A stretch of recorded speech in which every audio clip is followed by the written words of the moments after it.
I'm Sori. That's Booby. And Colby and Chip and Ghosty. Emergency. I put up the Lindsay Schoolcraft review, and then my buddy was like, hey, the new Slipknot is out. And then I said, sorry, the new Slipknot is out. And so here we are. Yep. Dear listener. Time to topical political commentary. You can hit us up at Middle Muck or with Vin and Sori. We're just going to jump right into it because it's new. So let's do it. Ready? Go. You're a fucking killer, Huey, just like the rest of us. Now why don't you stop pissing around and tell everybody what this is really all about?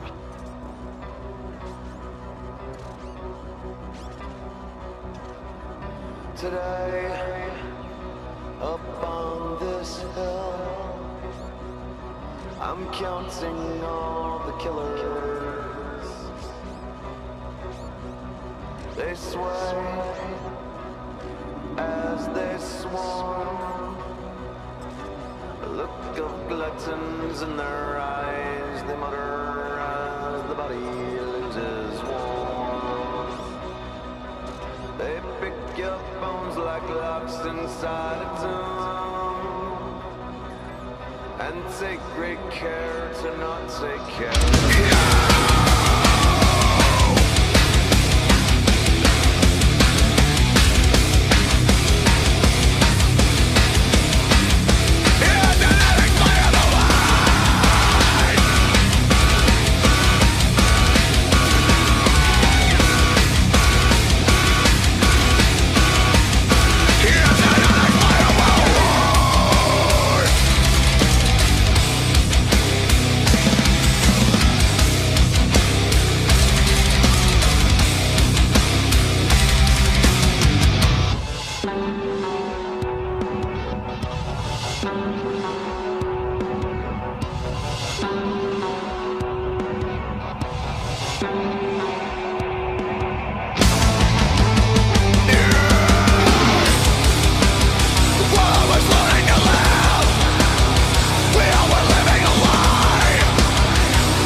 Wow. That was intense. And I it's like the part where they like, I don't know how to repeat that that little with breakdown. my mouth, but that little breakdown. yeah. Yeah. Yep. It's interesting because that's the last song on the record. Mm-hmm. Good Lord. What a way to end the record. Mm-hmm. And now there's going to be a whole bunch of speculation about... If it's a concept record. Well, no, about whether or not who he's talking to in the song. Yeah. Because they had the whole situation. Yeah. But it's hard to tell. Mm-hmm. Okay, so Solway Firth is really interesting because, there's this picture of this little girl. Yeah. And that you see this guy in the back. Yeah. The photographer is saying there was nobody in the back when he originally took the picture. So, like, that's like a legendary picture of, this little girl here. And then the figure behind him just appeared. So when he That's says... creepy. Looks like a very old picture. Here's an unexplainable... Oh, yeah, it's 1964. I think maybe the guy just put 2 negatives in the pen when he was... Well, he's saying, here's an unexplainable one. Yeah. Which I think would be... Right. Because this is one of the most inexplicable things in, pop history. So... I've never heard of this. I've never seen the picture either. Yeah. They believe that there was a spaceman from another world, that was part of the picture. But... Oh, that's interesting. Okay, so that's why they call it that. Here's an explanation. Okay. Yeah. Some claimed it was a spirit. Others believed Jim or his daughter had psychic powers they had not been aware of. And so it's been a thing in pop history for quite some time. The X-Files talked about it. I mean, yeah, it's crazy. So there you are. So it just sounds like... Oh, okay. So if Solway is more like something that's unexplained, where does the word Solway come from? I don't know what Solway means. A firth is kind of like a firth is kind of like an inlet of water. I don't know what Solway is, but the Solway spaceman. Maybe Solway is some place in Ireland or something. Maybe like it means unexplained or something. Oh, and that says Firth. I thought it said filth. Okay, yeah, the Solway Firth is a firth that comes for the border between England and Scotland. It's pretty. Yeah, it's very pretty. And it's kind of interesting because the music video wasn't pretty. well, it sounded kind of Irish when he started talking. Like, lyrically, when he started, there's a little bit of an Irish thing to it. I don't know if you're allowed to say that, but... I mean, you can say whatever you want. The thing just froze up on us, huh? Yeah. Okay. But, especially in the first We're verse, getting it that sounded... colored spinning wheel. That first verse, it sounded kind of like, what do you call it? Like, Sounded Irish to you? Well... I'm counting all the killers. Like right around... As they swarm, a look of gluttons in their eyes, they mutter as the body loses. Oh yeah, right in there. Yeah. Uh-huh. Yeah. Murder is a Yeah. body. It sounds a little bit folky. Yeah, I did. Yeah, I agree. Yeah, so yeah, it just seems like it's a song about like somebody who's in a picture that shouldn't have been in the picture, because that's the girl. So you think it might be that other band member that he's talking about? And then he says, here's an unexplainable one. Yeah, but it just seems like really intense feelings to have for... I was thinking that it was like a relationship. It just, Well, yeah. It is a really... relationship. Yes, but like, like romantic relationship... Well, okay, I've never been in a band, so how can I say? It just seems like some of the stuff that he was saying, I feel like he let that person get a little too deep into him. Yeah, that's true. Seems like only like a romantic relationship could get that. I don't know. Some I had But some I've pretty. never been in a band. Well, I had some pretty intense feelings for my guys, and when Yeah. we were in Right. certain situations. So Yeah. yeah, I mean, so you can get those intense feelings, especially if you feel betrayed by the person. And which yeah, he said it in the song. yeah, he said it. He actually used the term betrayal. But then he said, "I just want to feel like any other man." So I will settle for a slaughterhouse soaked in blood and betrayal. Right. But then he said, I just want to feel like any other man. So I don't know if they had like a relationship, It doesn't sound like something you say to one of your guys. It's something you say to... That's what I was It's thinking. something you say to, a relationship where it didn't go well. So, that, sure. But, yeah, I could be both. Up on this hill, I'm counting all the killers. They say as they swarm, a look They of... sway. They sway as they swarm, a look of gluttons in their eyes. They mutter as the body loses warmth. They pick your bones like locks and set a tune. Yeah. And take great care to not take care of you. So... Maybe that could be the crowd, though. Well, yeah, although their relationship with the crowds is mostly affectionate. Maybe this is talking about a crowd of, like the media. Yep. You know what I mean? Oh, like, yeah. Especially when everything, went down. Right. Everybody was like, bleh. Right. And they don't... Blast their business everywhere. Yeah. And then, they, it's like you're on a dead body and they're, trying to consume him, basically. Mm-hmm. And try to not to take care of you. So they don't really care about the ramifications or what they say is gonna affect the person personally. And of course, when you're like, big and famous, and you kind of lose your humanity. It's one of the most dehumanizing things in the world is to become deified by someone, because then, I don't really worry about like God's feelings. Well, you know what I'm saying? Like, I'm not worried about like, I'm being too much for God or something like that. Yeah. Like, when you deify somebody, like, they end up actually being extremely dehumanized. Well, you can't, if you godify somebody like that and expect them to, they're not going to be able to, and so then they're always going to be in this situation where they're always failing you. Right. While I was learning to live, we all were living a lie. And then later he said, The smile thing? That was no, sad to me. while I was learning to live, you taught me how to die. Mm-hmm.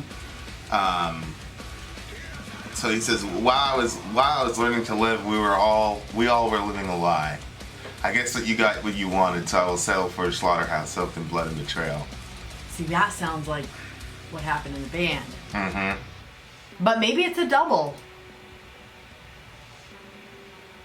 It was always somebody else. Somebody else was me. Right. Do you want the real smile or the one I used to practice to not feel like a failure? That one was sad too. People generally don't feel like failures in when a friendship disintegrates, but when a relationship disintegrates, it usually feels that way. But it says we all were living a lie. When he does the chorus, he's like, I don't need you to do it for me. I don't need you to understand. I don't need you to hide it from... that to me was kind of I guess it could be both, but relationally, as in if you were expecting too much out of the person, then all of a sudden you hit a breaking point because you feel too much like a failure, and then you just cross the line. You're like, all right, I don't need you to do it for me. I don't need you to understand, because maybe you spent a lot of time wanting the person to understand, but you hit that point where you're like, I don't need you to understand anymore. I don't need you to hide it from me. Hide what? See, that to me sounds like relationshipy. Hide what? Hide the stuff that the person couldn't handle or whatever. Right. But he the just truth. He just wants to feel like any other man. Just give me the truth. Give it to me raw. Give it to me real. But then he says, I won't show you the whole story. I won't show you the aftermath. I won't show you my allegory. I like that line. Yeah, but again, we all were living a lie. Story. We all were living a lie. That seems more than just two people. Yep. And but again, maybe the song it, is a double. Maybe it's about the band and maybe it's about something else. But go ahead. Well, yeah. I guess what you got what you wanted, so I will settle for a slaughterhouse soaked in blood and betrayal. I don't know, it's very hard for me to correlate that to the band situation. Oh, I agree.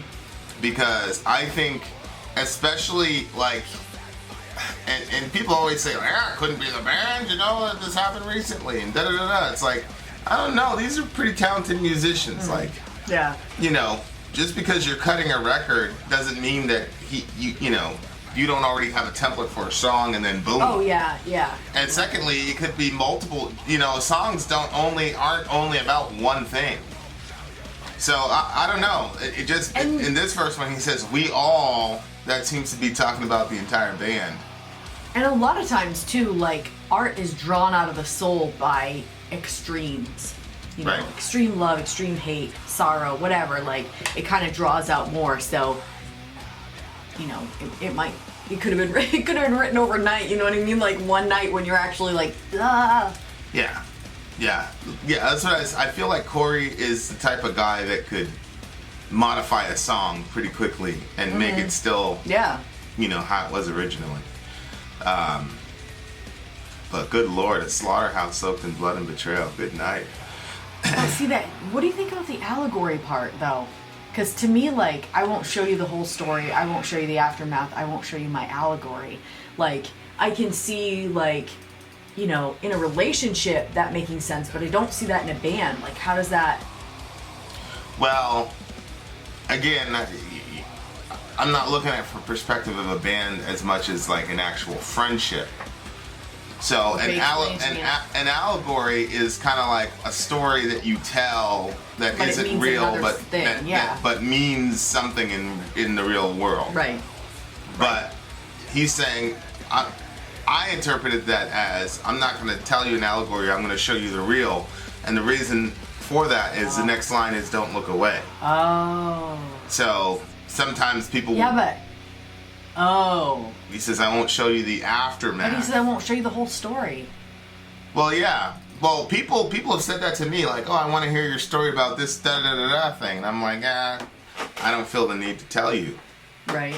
And they're like, well, I want to hear your side. And I'm like, right. I don't feel the need to tell you. Like, I'm already moved past the situation. Mm-hmm. So I'm not even going to go there. Well, but... And it's funny too because it's like, well, aren't you worried about public perception? Not really. Mm-hmm. I don't really care. Although it does seem like Corey was pretty hurt by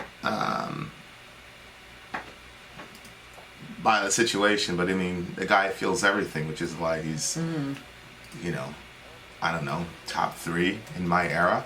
Mm-hmm. I'm not ahead of my time. I just drew the first breath. That's a good line. Yeah, I know. If I'm alive tomorrow, I will alleviate... What did you get out of that line? Well, I kind of feel like that a lot. People like you're say, the one that took the first move? Is that what it means? Well, yeah, like you like, but at the same, like people will elevate you and put you at this certain place that you really don't feel that you are. Mm-hmm. You just were the first to look at a particular thing. Yeah. That doesn't mean that you're as special as people think you are. But, but if I'm alive tomorrow, I will alleviate the pressure by cutting you out of me. Yeah. I found my bottom line dead on the front lines. See, that sounds like band. I know I'll never go home, so set fire to your ships and past regrets and be free. So, that line again. Wow.